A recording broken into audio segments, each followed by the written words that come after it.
There we go. Okay. Let's not do that again.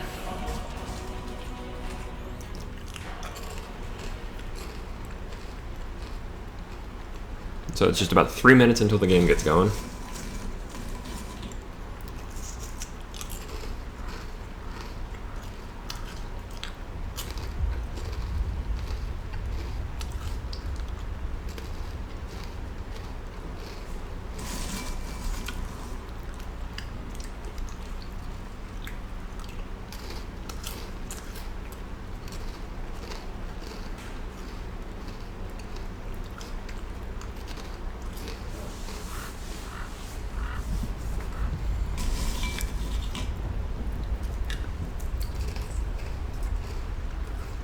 I gotta say though, that last game, that was just a little nuts. I mean, for the most of it, for the vast majority of it, Escape Gaming seemed to be in control. Then all of a sudden, Alliance take one really good team fight, loaded kind of desperation buys a rapier, and he and Bulldog just go barreling down mid, take out 4 towers, and take the game. That was just nuts.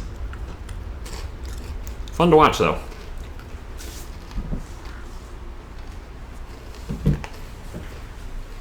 Minute and a half to go until we get into the drafting.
Okay, so we're back to 2.5 minutes. What the? Yeah, well. We will get into the game when we get into the game.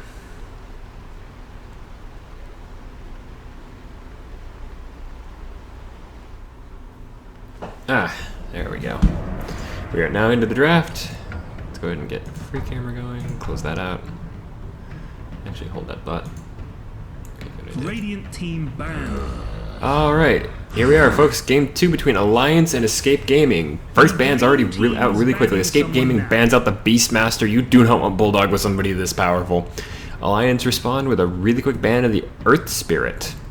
Now, I've seen a little bit of Escape Gaming, as you guys saw, but I don't really remember much about Earth Spirit. Granted, like I said, I know more about Alliance than I do about Era, Cinderin, and Koikva.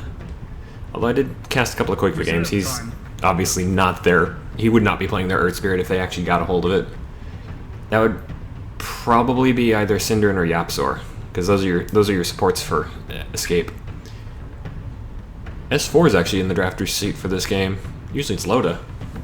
I mean, they mix it up a lot sometimes, but second from Escape Gaming is the Bat Rider.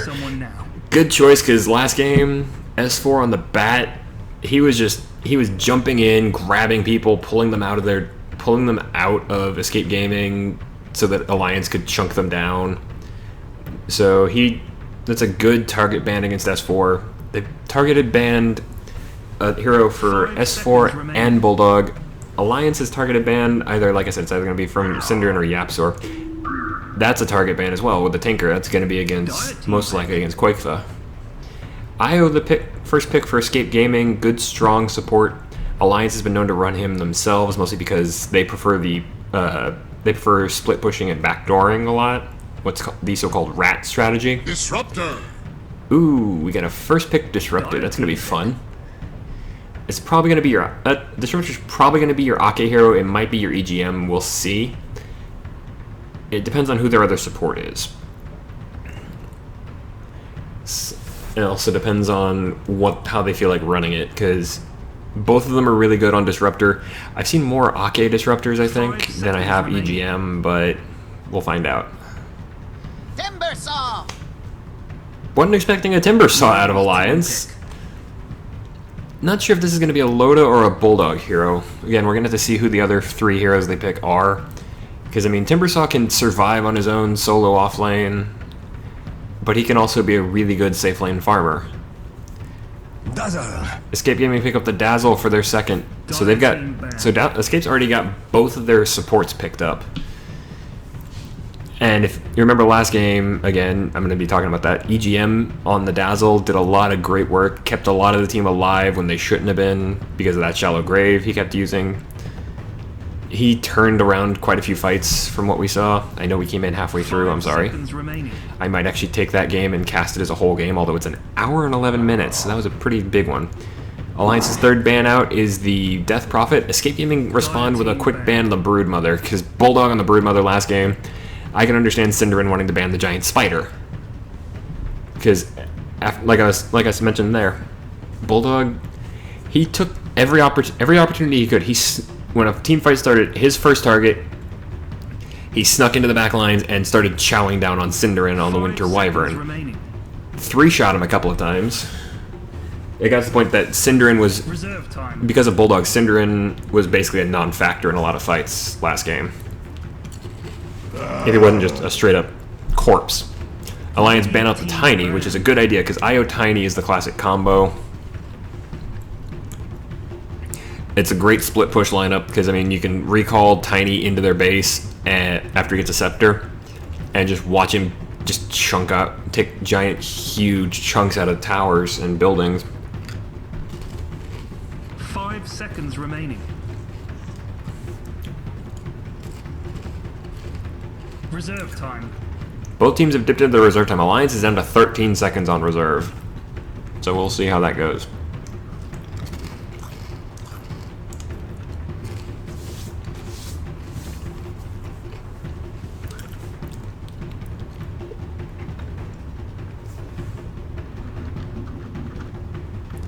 It's 4th ban, again, a target on Bulldog. They were just they've taken out 3 of Bulldog's heroes with the Nature's Prophet going out. Okay, Slardar coming out. That's probably going to be your loaded hero, which makes me think Timbersaw, unless they pick up an S4 hero, or unless they pick up a specifically Bulldog hero, Timbersaw is probably going to be Bulldog on the off lane.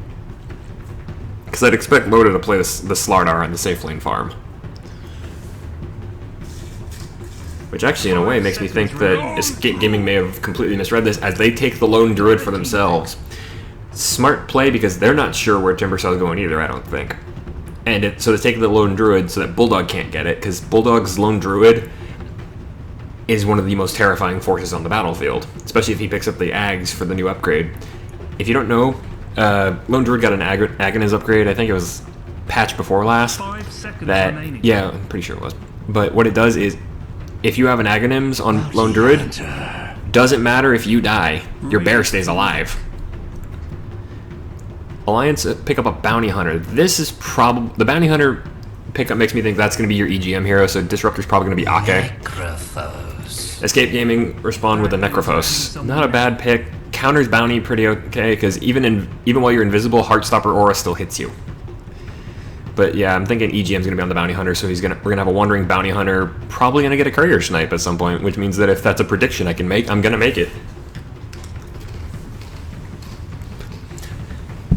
The last game I remember watching all the way through, I got like 50-50 on my predictions. I was a little low on the kill count. Reserve time. Final ban, Tidehunter from Alliance. The green team's Sticking to their old name, because when they first formed, they were no Tidehunter.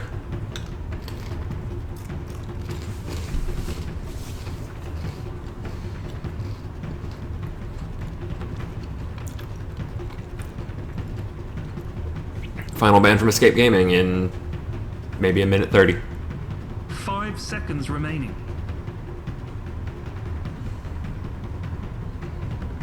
Reserve time.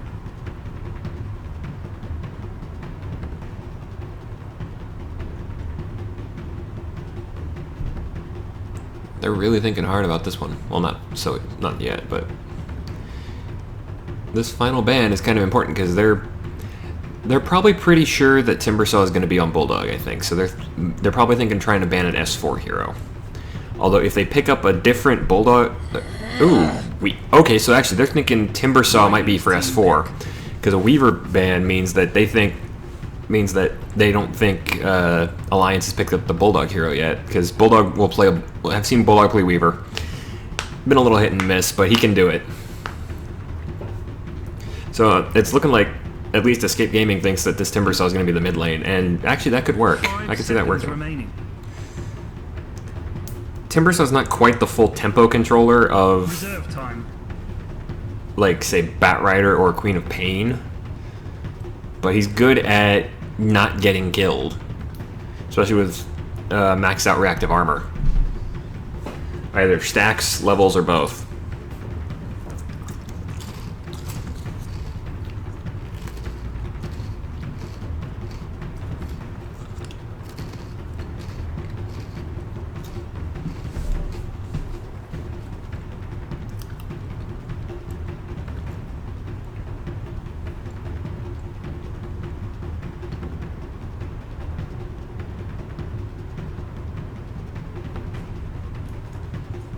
Alright, final pick for Escape Gaming. Still got it. Faceless Void. They pick up the Faceless Void again. This is going to be your Kedzu hero again. He did really well with this last game, especially once he picked up the Refresher. He would actually overlap his Chronospheres so that you'd have about... Usually so it would keep one person locked in even when the first one went off, so... We'll see how that goes for him. Alliance probably have an idea of how they want to counter that now. Now the big question here is, this final pick from Alliance, is this going to be a Bulldog hero or is this going to be an S4 hero? Because like I said, Timbersaw could go mid lane, could go off lane. It depends on how Alliance want to run this. If they want to... Ember Spirit. Timbersaw is going to be in the mid lane because Ember... Well, actually, I'm not sure yet. I'm still not sure. But yeah, I was right about EGM on the Bounty Hunter. Oh, okay, so that means S4 is going to be taking the Ember.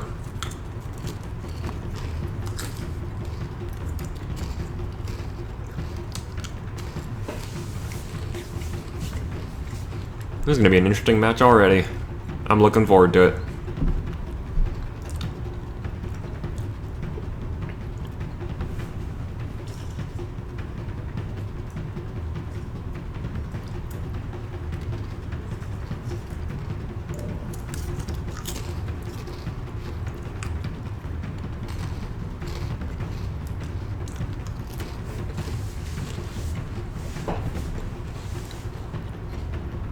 Seconds remaining. Okay. Go and zoom out a little bit. Alright, my predictions. First player to buy a Blink Dagger. Prepare for battle. That's a tough one, but actually I'm going to go with Loda on this one. Time of the first barracks destruction, 20 to 30 minutes. Total number of Roshan kills, I'm going to guess 5+. Total number of player deaths by 25 minutes. That's a tough one. Ooh, hold on. EGM's already been found out. Yapzor's got him. They know he's here. Quickva's got a sentry ward he could plant down, but EGM knows about it, so... Anyway, number of player deaths, I'm gonna guess... Let's look at the lineup. Alliance has a bit more of a fighting lineup with the Ember Spirit, Disruptor, and Slardar combo, especially with the Bounty Hunter. So that's going to lean more towards heavier kills. I've got 34 seconds. So that's going to force Escape Gaming to fight. So I'm going to guess 26 to... Actually, you know what? We're going to go 16 to 25 on that. There we go. Those are my predictions, folks. Make of them what you will.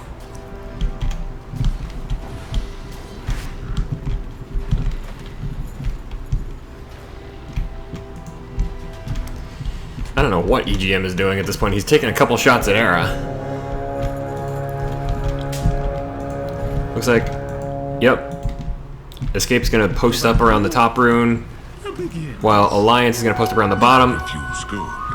S4 gets it on his Ember Spirit. So we're gonna go ahead and look at the lane deviate. Lane built. Oh, well played, EGM. He waits until Shadow Walk comes off cooldown, drops the Sentry Ward, and takes out the ward on the high ground for Escape. So Escape is not going to have any vision in the river for a little bit. That is a well played move. Oop, Ake is having some troubles, it looks like.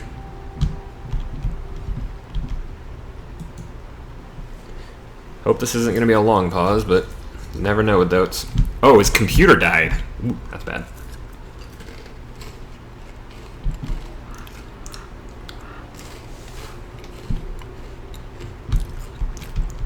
Okay, that's really cool right there. Okay, Loda, that's just... I'm sorry. I need to find out what emoticon that is. I think I've probably got it here somewhere.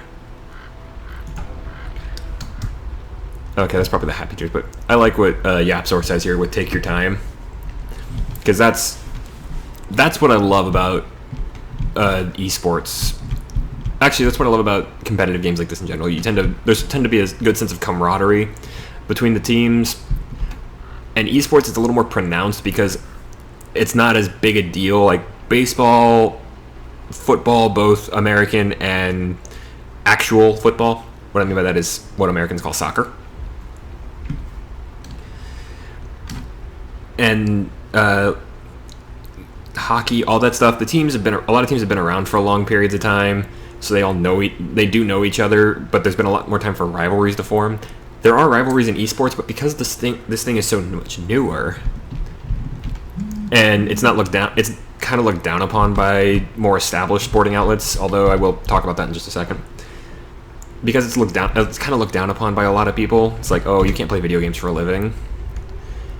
A lot of the teams seem to forge a kind of common spirit of we're in this together, even if we're against each other today. And I love that about this stuff. So that's part of why I want to be a part of it. Okay, so it looks like he's already coming back. He's pretty quick about. So Starlighter TV Observer's back, but that's not who we care about. We care about Ake. But what I mean about the whole people say you can't make a living, tell that to the fact that the current prize pool for the international is 13 million US. And it's probably going to get higher before we roll into the main event. I remember last year it started off, I think Valve puts in about 2 to 4 million, I can't remember exactly. Last year I think it ended up hitting like 25 to 30 million. Most of that is a player contribution, not like the teams, but the community. Every time you buy a compendium, or every time somebody buys a compendium for this, to watch this stuff, it goes, a quarter of that goes into the prize pool, so it's like $250 every time. That's a lot of people. Alright, and we're going. Welcome back, Ake. Good to have you back, man. So I'll go ahead and introduce the teams. Top lane, we got Admiral Bulldog playing the Timber Saw. Going to be our solo offlane farmer. Really good character, good strong, and we've seen Bulldog do some insane stuff. He's already got a point reactive arm. He's currently up against Cinderin on the Dazzle, Yapsor playing the IO, and Kezu playing on the Faceless Void, who he did amazing things last game with. Coming up, we have roaming around. We have EGM on the Bounty Hunter, who's looking like he's already going for he might be going for something here. Oh, he now knows there's a Sentry Ward. Question is, does he know where it is? He's found it already. Well played, EGM. That's some great awareness right there. He's got it. He knows his stuff. He takes down the Sentry Ward for Escape Gaming and joins up with Bulldog on Keju, who just time walks out of there to get to safety. Mid lane, we've got Koikva playing on the Lone Druid. Haven't seen him ever play a Lone Druid before, but he is a great mid laner. We've seen that before on the channel, over on my YouTube channel. Yapsor's looks like he's going to turn this into a dual mid, which works, of course. But anyway, Koikva on the Lone Druid is up against S4 playing on an Ember Spirit. I don't think I've ever seen S4 play Ember Spirit, but it does give him the tempo control he loves to have, because Ember can shut down pretty much anything. Oh, Cinderin's actually moved down to the bottom. Loda gets a two-man crush to help Ake get out of there. Looks like he and Ake are going to be just fine. On the bottom lane, like I just said, we have Loda playing as the Slardar, although he's rotating up top now. Ake on the Disruptor, being a support, so it looks like Loda and Bulldog are in the top lane together. EGM's here as well. Ooh, Crush comes out, but or about to. He's miming the crush, trying to get Kezu out of position so he can probably cause something. Era has moved into the bottom lane on his Necrophos, currently supported by Cinderin still. Bulldog has moved to the bottom lane as well, currently supported by Ake, while EGM's moved up to help out Loda on the Slardar. This is a big part of being a pro, is knowing when to rotate. It's like, okay, this lane, like for example, Loda realized up against Era and Cinderin, I'm not going to be able to do anything, especially not if Yapzor's here to help out. So I need to rotate. So he and Bulldog switch places. That's a big part of being a pro. You got to know when rotations are needed, and you got to communicate that with your team. Actually, I'd say that's probably one of the biggest skills the pros have over a lot of other people, over your common pubbies, is that the pros know how to communicate with each other. Like Alliance has been together for at least 5 years now, I think. I'd have to look at their stats. But Alliance has been together for a long time. They know how to talk to each other, and they know that we need to talk to each other to do this. I think their communication skills are actually what brought them their insanely strong victories back in TI3. The problem is that they're still communicating, obviously, because I mean they're still working together. But the problem, I think, is that after they did that, because they did not drop a single match. They stayed in the upper bracket the entire time. They lost games now and then, but they didn't lose matches. There's an important difference there in TI3. After something like that, the world's going to pay attention to you. So they are one of the most studied teams in Dota 2 right now. Actually, I'm not sure about right now. Oop, EGM. Kezu's getting gone on by Loda. Oh, there's the glimpse back. EGM and Ake are both here. Kezu is not in a good way. He's not going to make it out of this. That's your first blood. EGM pulls out first blood, which on a bounty is a great thing. So Yapzor's got his bottle already, so it looks like he's going to be in the mid lane trying to help out Quakeva on the Lone Druid. That's a good idea. Let's get last hits going. Quakeva's actually leading the charge on the last hits. He manages to avoid any damage to his bear with that return. Part of the reason that a lot of people don't want Bulldog playing on the Lone Druid is because there's been jokes by a lot of casters, mostly by LD of Beyond the Summit, that Bulldog has a button that he can just push anytime he wants the Entangling Claws to go off, because it really does seem like he gets the Entangling Claw procs insanely often. But nah, he's really lucky and really good at the hero. Well, currently he's also bashing away.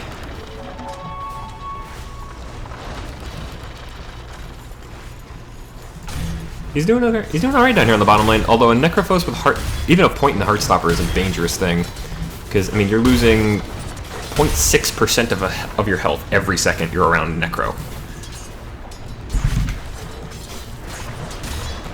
Loda pinging out. He thinks there's some. Oh, it's because of the pull. I don't know. Kezu set this up, but he couldn't have set that up because that's a double stack. Actually, let's check. That's a triple stack. Actually, I'm sorry. So he's found a triple stack and he's trying to steal it.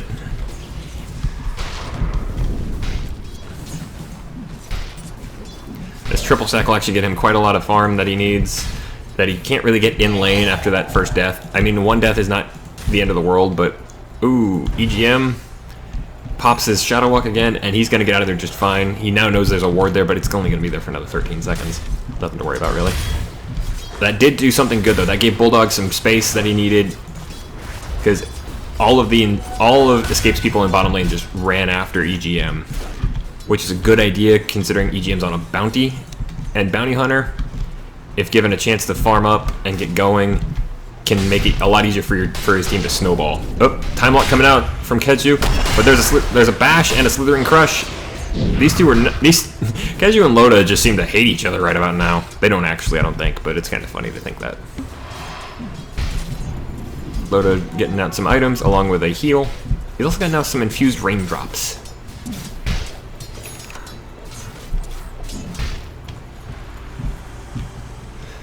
Never actually used these myself, but it's an interesting idea, where it'll block 120 magic damage from damages over 50 damage. So if you were going to do, like, say 300 magical damage, it would do 120 less, so it would only do 180. Uh-oh. Cinderen's here, he's got the Poison Touch out, Time Lock comes out, Loda's in trouble here, but Kezu doesn't have the health he needs to stay on this, so he's going to run off. Cinderen coming back. Oh, he gets crushed up. He's not gonna get. Is he gonna get the grave off? Yes, he is. Ooh. But Loda overcommits. YapzOr on the IO gets that kill. Synderen is gonna survive this. So that rotation went well for. That went pretty well for Escape, but it did not so well for Alliance. Although Alliance do have the kill lead currently. Since when did Bulldog get a kill? Oh, Bulldog got a kill on IO a little bit ago. I'm sorry, I'm missing kills all over the place. I'm just... Oop. YapzOr almost dies to EGM there. That was a pretty good rotation. One more level in Janata probably would have done it. Quick was already level 8, got his bear form up. S4, still only level 7, but he's already got... He does have fire remnants that he can activate. Invisible Loda, who has shifted down to the bottom lane now. Although it looks like he's going to go on a rotation. Quakefa is a little far forward. If they can wait for him to get up the ramp, they don't know Loda's invisible. They don't know where Loda is. Okay, Quakefa's moved back to get a block gone. Loda has decided, no, I'm not helping you, S4. It's probably just a case of he's trying to rotate up. He's trying to get a kill on Kezu, which is a good idea because you need to stop the farm and level advancement of the Faceless Void. Unfortunately, if Kezu suspects anything, he can drop the Chronosphere. Oh, here we go. Amp damage is on, and Loda drops Slithering Crush. Kezu's not getting out of there. Did he have a Time Walk? He had a Time Walk available. He could have, in theory, gone for it, but unfortunately, Time Walk's cast points are enormous in a game like this. There was a chance for a greater bash on it. Ake had vision on him, so he could have glimpsed him. There was basically no way to get away from Alliance at that point, so well played by them. EGM drops another ward. Another Sentry Ward gets him the vision for Bulldog to get a kill on an innocent... I think it was an Observer Ward, but I didn't see it. YapzOr is now basically babysitting Quakefa because he's like, Kezu is having to defend for himself, which is unfortunately not a great stance to be on. Oop. Synderen has to grave himself after, but he doesn't have any mana for anything else. He is in some serious trouble here. Ooh, that Whirling Death and a single auto attack. Bulldog gets another kill for himself, putting down Synderen. Meanwhile, oh, S4 takes down YapzOr in the mid lane. Was that a Static Storm already? That was a Static Storm from Ake. So they do manage to get YapzOr down, so Quakefa is in on his own, but that's perfectly fine. I mean, he's level 9, and a level 9 Druid and Bear form is hard to kill. EGM and S4 coming in, they've got the Shadow Walk up. They don't have track yet. Ooh, Ember Spirit, or S4, Ember's in. Era is in some serious trouble here, and Era is in the grave. They just cut him down. Synderen warps in, drops the weave on S4 and Bulldog, but they're just gonna walk off. Because, oh, Poison Touch does hurt, but it's not at max level, so it's not gonna stun. It's only level 1. Synderen's level 6, so that weave, it's gonna do a bit of damage, but it's not gonna do enough to really worry the guys on Alliance, especially not with reactive armor. Because actually, reactive armor does grant armor stacks. Yeah, it does. And if you get hit, it grants enough to override. Actually, let me do some math. All right, this lasts for 24 seconds, and you lose 0.75 armor per second. So let's see, it's every 4 that it becomes an even number. So it's 6 instances of 0.75 becoming even. Or, you know what? Never mind.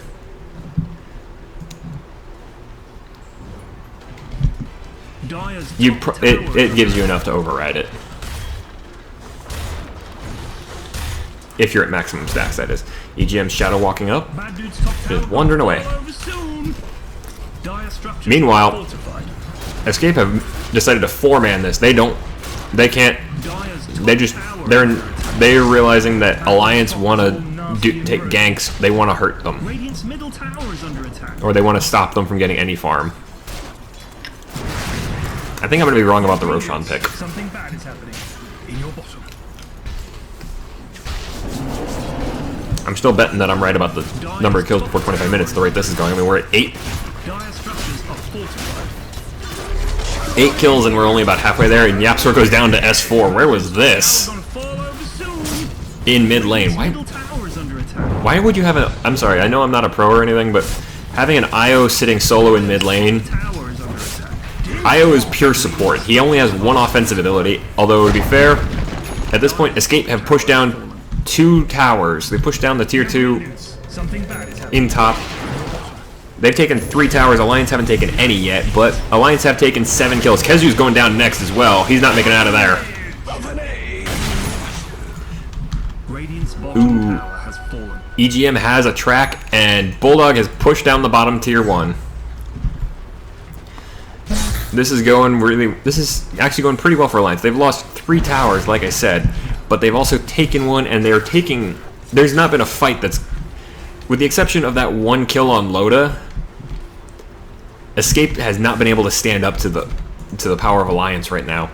Anytime more than 1 member of Alliance shows up, it's just a case of anybody that Escape has is dying.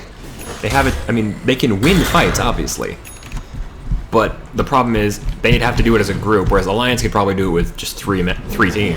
I can speak English, I think.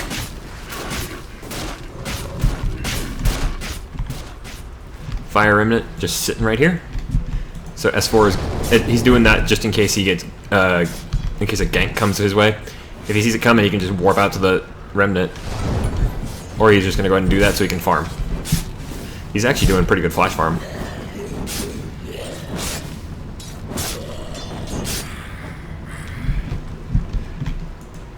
Kezu's here. He's smoked up, and the smoke gets broken, or it just ran out. Actually, I think, but Kezu's like, nope. He just time walks into the trees and TP's out back home.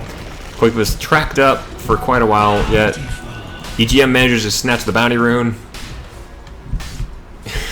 Quick's got to know where... Okay, no, he's just sending him to the secret shop. Oh, this is a Radiance Bear. This is going to be a very quick Radiance Bear. Quick is working on it. But I think Alliance are going to know about this because of the... Especially with the track up, if they know what they're doing, they've checked already. They see the Midas, the Sacred Relic on the bear. They can see it now with that ward.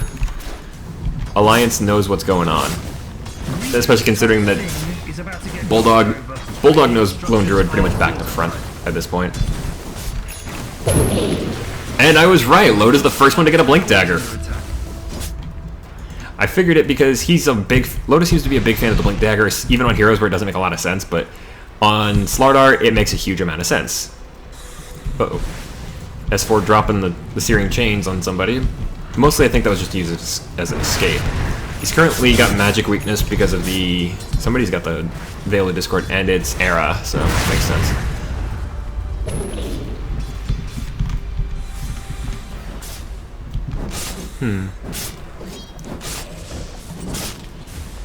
Okay, just leeching some experience from S4 while helping him get the damage he needed to not take too much from those guys. S4's already got Boots of Travel up.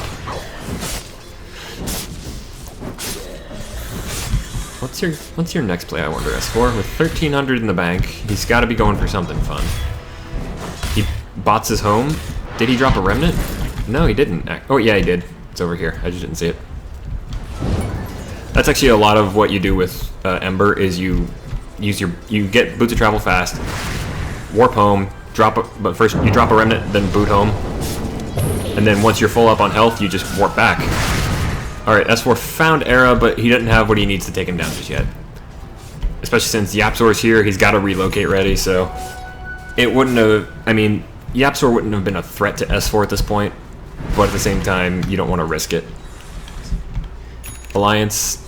Looks like they're getting a group up going. Loda and Ake are coming in to help out S4 to get this going. Looks like they really want to push down this top tier 1, which is not a bad plan. Ake drops an Observer. Self-made Ward of the Eternal Alliance. Ake actually made these.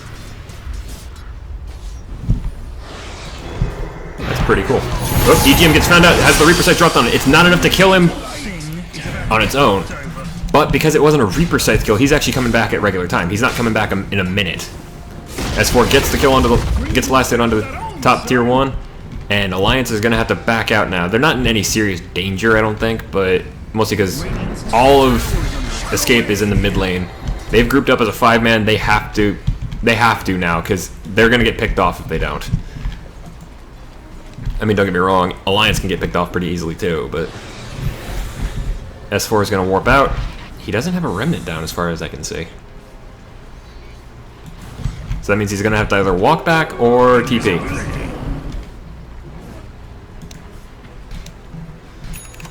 Does this actually... Shares cooldown with town portals. Never mind. Luckily, it's actually got a really short cooldown, so... But it's got a lot shorter than town portal. S4 is already on the bottom lane. Cinderon's around here with an invis rune. Ooh, he does get rooted, but S4 is already warping out, because very little will actually stop the warp of the fire remnants. Quake has been tracked up by EGM, who is behind the enemy line. Cinderon's there as well. Poison Touch comes out, as does the Weave. EGM pops his Shadow Walk and just starts running away.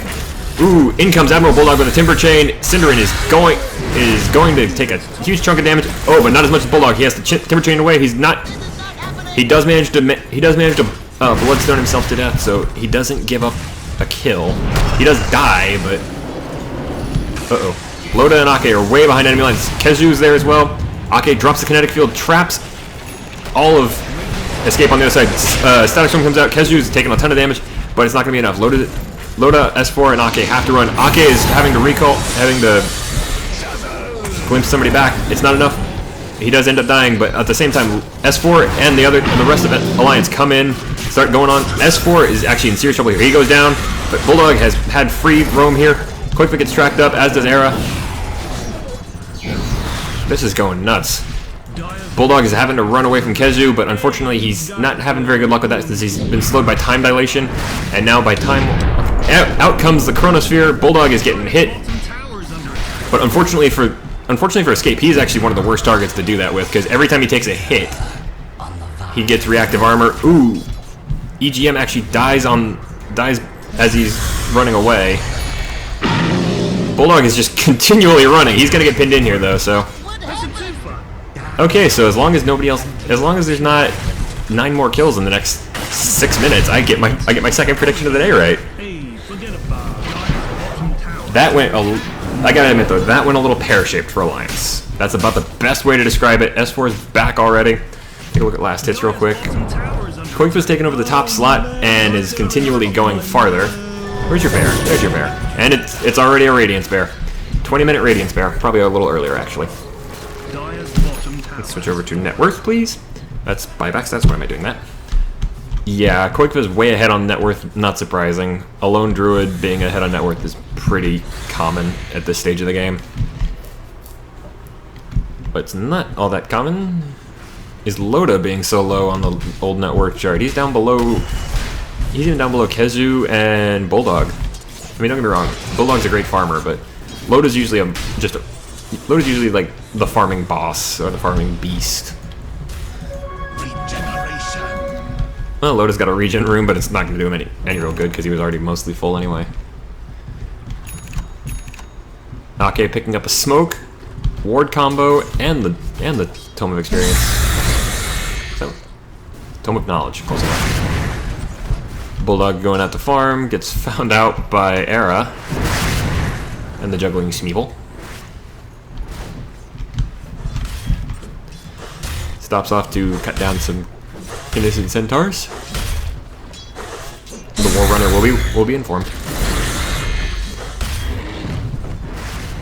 Alliance are still ahead on kills, but they're still behind on towers. They've lost 4 towers now and only taken 2 themselves, so... Oh, out comes the Reaper Scythe, but it's nowhere near enough to kill Ake. He drops the kinetic field. Era and the others have to run. Oh, is that going to be enough? Yes, it is. Yapsor gets the kill with the negative urn charge.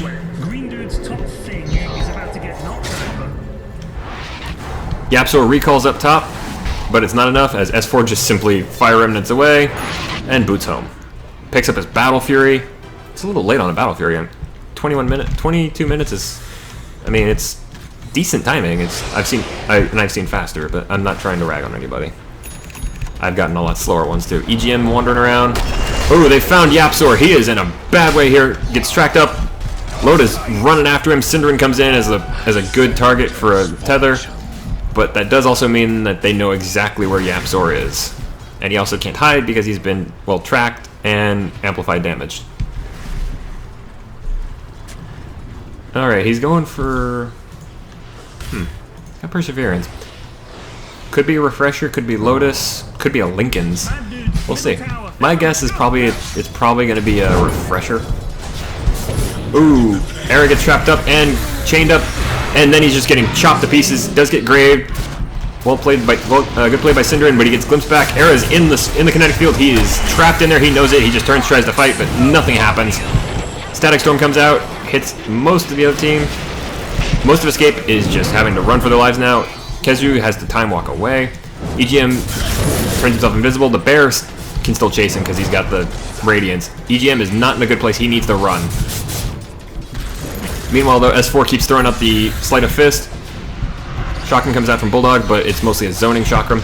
Bear gets resummoned, glimpsed back for Kezu, and he gets time lapse. He uses time lapse, or time dilation, but it's nowhere near enough. He just gets wasted. S4 gets that kill, so S4's now up to 5-1 and 4. He's catching up to Koikva in the net worth. Loda is doing his best to chase down this bear. They blinks up to the high ground, but the bear gets recalled to Koikva. That was some serious play. So it ends up being 2 for 1 at the end of the day. And the bad news for Escape is that is the 4th death for Kezu, and he hasn't found a single kill. He is 5th on last hits and 5th on net worth. Just barely keeping ahead of Loda there. Kinetic Field comes out, stops the bear from running away, stops anybody else from meleeing the tower.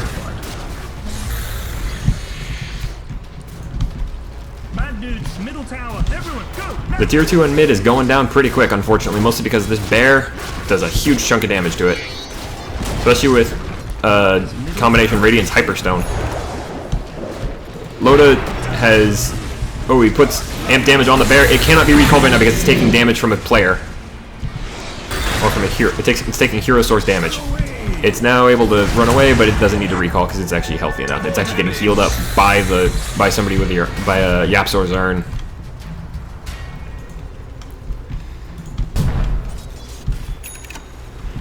And Escape are going to use this temporary lull to move right into the Roach Pit. They're actually going to do quite a bit of damage to this guy. And I got my second prediction. I'm not trying to brag or anything, but it's kind of neat. It just feels cool to get that. Alright, we're going to be up to 1 Roshan kill here. Unfortunately, I'm probably not going to get the Barracks prediction. That was just me throwing out a random idea. I should have gone with the third one. Well, Roshan is dead, and it looks like... Something bad is happening. Yep, Era's got the Aegis. So he's feeling a little more confident now. EGM's wandering around invisible. They kind of know he's here, mostly because he keeps tracking people. Kezu's currently tracked up. So during the next couple of minutes, Alliance is not going to want to take a fight. Mostly because they know that they'd have to kill Necrophos twice, and he's going to be tough to kill. Because anybody that he kills is going to heal him for 60 health per second.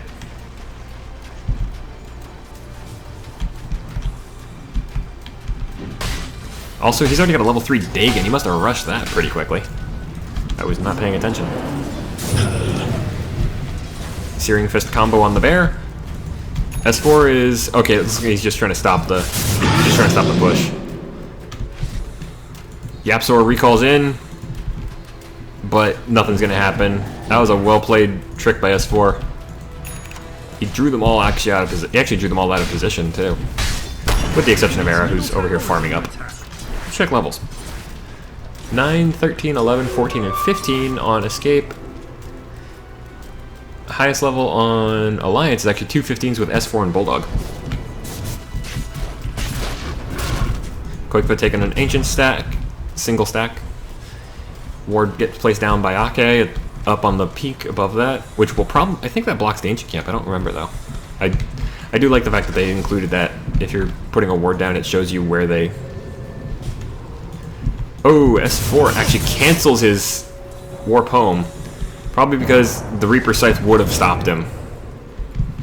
Now they don't even know where he is. Radiant's middle tower is under attack. Can we pause, please? I'm terrified. The tier 1 for escape is actually not quite. It's literally 15 health above the denial threshold. Dire's bottom tower is under attack. Meanwhile, tier 3 on bottom for Alliance is actually taking a bit of damage. Like, okay, 45 damage, not much. Oh wow, Bulldog just gets a solo. Was that a solo? No, that really wasn't. But they did get rid of Synderen, so Dazzle is down for a bit. They know EGM's around here somewhere. Now they definitely know that. Yapsor gets tracked up and is just getting chunked to pieces. Oh, the scythe comes out. It does actually scythe. They do actually scythe down Bulldog, or did they? I think they did. Oh, Chronosphere comes out. Does manage to take down Loda, so it ends up being a 3 for 2 so far in favor of escape.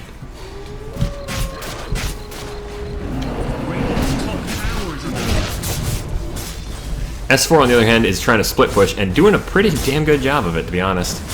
He deactivates the aggro on himself. If you want to know how you do that, you attack click on you order your hero to attack an incoming friendly creep. You don't even have to deny it. Uh-oh. Tier 3 is down already for Alliance in the mid lane. Quickfoot is going hard on this barracks. He wants this done, and I was actually correct on the barracks prediction too. I think I'm probably not gonna get the Roche prediction.